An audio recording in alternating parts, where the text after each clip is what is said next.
বিভিন্ন সময়ে চুরি যাওয়া মোবাইল উদ্ধার করে সেগুলি প্রকৃত মালিকদের হাতে ফিরিয়ে দিল দুর্গাপুর থানার পুলিশ। চুরি যাওয়া মোবাইল ফিরে পেয়ে খুশি মালিকরা। দুর্গাপুরের বিভিন্ন প্রান্ত থেকে চুরি গিয়েছিল মোবাইল। অভিযোগ পেয়ে তদন্তে নেমেছিল পুলিশ। তদন্তের ভিত্তিতে জেলার বিভিন্ন প্রান্ত থেকে উদ্ধার হয় ২৭টি মোবাইল। মঙ্গলবার দুপুরে ফিরে পাওয়া কর্মস্থলের মধ্য দিয়ে মোবাইলগুলি প্রকৃত মালিকদের হাতে তুলে দেওয়া হয়। কর্মসূচিতে উপস্থিত ছিলেন আসানসোল দুর্গাপুর পুলিশ কমিশনারেটের circle inspector Ranbir Bag, OC Durgapur Sanjib De সহ অন্যান্য পুলিশ আধিকারিকরা। বক্তব্য রাখতে গিয়ে সিআই বলেন, কারোর ৬ মাস, কারোর ১ বছর আগে, কারোর আবার আরও আগে মোবাইল চুরি গেছিল। তদন্তে নামে দুর্গাপুর থানার পুলিশ। তদন্তের ভিত্তিতে বিভিন্ন প্রান্ত থেকে মোবাইলগুলি উদ্ধার করা হয়। আসানসোল দুর্গাপুর পুলিশ কমিশনারেট প্রতি মুহূর্তে মানুষের সাথে, মানুষের পাশে।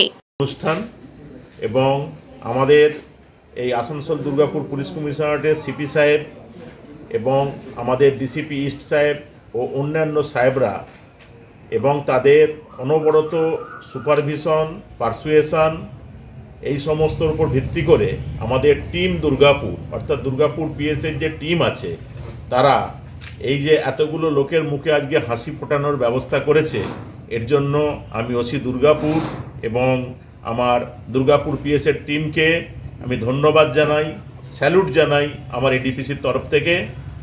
প্রত্যেককেই বলি, হারিয়ে যখন যায় তার মূল্য যাই থাক, আমাদের একটু তাৎক্ষণিক প্রতিক্রিয়াটা হয় কি বুকটা খালি হয়ে গেল, মানসিক একটা কষ্ট যন্ত্রণা হয়। কারো হয়তো মূল্য ৫,০০০, কারো হয়তো ১৫,০০০, কারো ২৫,০০০। মূল্যটা বড় কথা নয়, যে আমার জিনিসটা চলে গেল। আবার যখন সেটা ফিরে পাওয়ার কখনো প্রসঙ্গ চলে আসে, তখন আমার মনে হয় আনন্দটা তার দ্বিগুণ বা আরও বেশি হয়ে যায়। তা আমরা যেমন আপনাদের কষ্টটা শেয়ার করেছি, আপনারা ভাববেন না যে পুলিশকে অভিযোগ করলে পুলিশ ভুলে যায়। কেন কেউ মে মাসে, কেউ জুন মাসে হারিয়েছেন, আপনাদের কথার মাধ্যমে আমি বুঝলাম।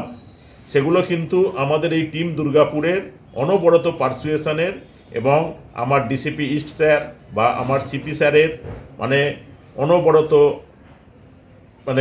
লেগে থাকা, যেটাকে বলে পার্সু করার ভিত্তিতে আমাদের টিম সেগুলো বিভিন্ন জায়গা থেকে বিভিন্ন সূত্র মারফত এগুলোকে রিকভারি করেছেন।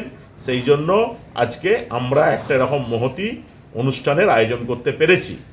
এবং আপনাদেরকে একটাই আমার উপদেশ, যেটা ওসি দুর্গাপুর টাচ করে গেলেন, এখন আমাদের কাছে সবচেয়ে বড় চ্যালেঞ্জ হচ্ছে সাইবারের চ্যালেঞ্জ। এবং আমি ঘটনাচক্রে দুর্গাপুর সাইবার সেলটাও দেখি, প্রত্যেক দিন মানুষগুলো যখন টাকা খুইয়ে আসে, ক্রাইমের ভাষা পাল্টে গেছে, ক্রাইমের সিস্টেম পাল্টে গেছে। দুর্গাপুর থেকে সনাতন গড়াইয়ের রিপোর্ট, টিভি নিউজ 10। সুলভ সঠিক চিকিৎসার একমাত্র প্রতিষ্ঠান বিবেকানন্দ হসপিটাল। 24 ঘন্টা emergency service, blood bank, trauma care. আপনাদের সেবায় আমরা তৎপর।